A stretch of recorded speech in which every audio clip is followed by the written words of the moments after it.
Hey, morning. Today I just wanted to show you a common issue I run into when using LLMs like ChatGPT, and then how I work around it to still get my work done. All right, so here we're logged into ChatGPT. I'm using this O1 Pro model, and the use case that I have here is I have this PDF from CISA describing the top routinely exploited vulnerabilities in 2022. This could be a PDF about anything, but basically I want to get a summary of this PDF or do some other analysis on it. When I go to ChatGPT, if I try to attach the PDF, it won't let me attach the PDF, right? There's no support for attaching PDFs in the ChatGPT interface with the O1 Pro model currently. All right, so how am I gonna work around this? Well, typically LLMs, they really like it if the content is in a Markdown format. So what I need to do is I need to convert the PDF into a Markdown file. Now, the easiest way to do this is to go to gammaaxon.com and to log in to your account. If you don't have an account, you can sign up for a free one. You get so many free credits per day. So yeah. And if you don't want to use Gamma Axon, I'll show you in a bit how you can do this locally on your own computer, but it is a lot more complex. All right, and then when we're inside the ecosystem and logged in, we're gonna find the runner called convert file to Markdown. We're gonna, open that one, and we're just gonna say, choose file. We're gonna select the PDF file we want to convert to Markdown. We're gonna click open, and then we're gonna click run. Now, this may take a few minutes to do the conversion, but when it does, this screen here is gonna just automatically change. So there's nothing you need to do at this point. Typically, I try to avoid having spaces in my file names. Sometimes the scripts or tools can get a little confused when you do that. So you'll see in this one, there's dashes between the letters, or you can use underscore between the letters too. If everything worked correctly, then you should now see this same file name, but with a .md for Markdown style. So you'll just click that and then save that anywhere on your system.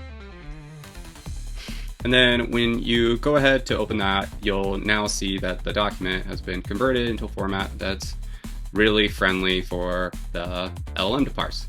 So now you're going to create your prompt. Here I'm just saying, please summarize the following PDF or Markdown. And then we'll just say Markdown. And then another close tag for Markdown. And then typically I'll just copy and paste the whole thing. And now I can copy and paste it all with the prompt. So now when we come back to ChatGPT, we'll just paste it all in like that. As long as we're not exceeding the context window, which typically you won't, it should work. And then we'll just click the go button to let it do its thing.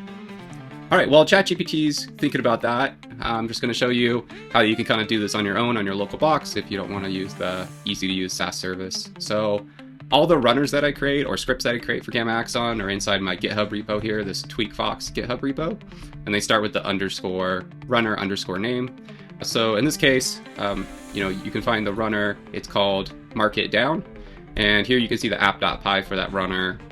Really, it's just getting the file name, trying to do some parsing to help with some edge cases, and then it's importing this Markdown library and using that to convert the PDF to Markdown. Now, if you want to do this locally on your own system, you can go directly to the Markdown project, which is released by Microsoft, and this will help you convert files. This is really what the runner is using under the hood. Now, if Markdown's not working for some reason, another great option is this Docling project. This is another free project on GitHub, and it's also going to try to do the same thing. Namely, it's going to try to take PDFs or other file formats and convert them into Markdown for use in AI/LLM systems. Okay, well, while that is running, let's go back and check on it. Okay, we got the summary. So here we go. This joint advisory, here's the key points. Frequent exploitation of older vulnerabilities, top 12 routine exploitation, Fortinet devices, Exchange, etc. All pretty common in the cybersecurity space. Okay, well, that's just a quick video I wanted to make today for you to show you how you can overcome that obstacle. Please like and subscribe. I'm working hard for you to create free content every day. And then also, if you have any questions, just leave it in the comments below. I do read all the comments, and yeah, I'll see you tomorrow.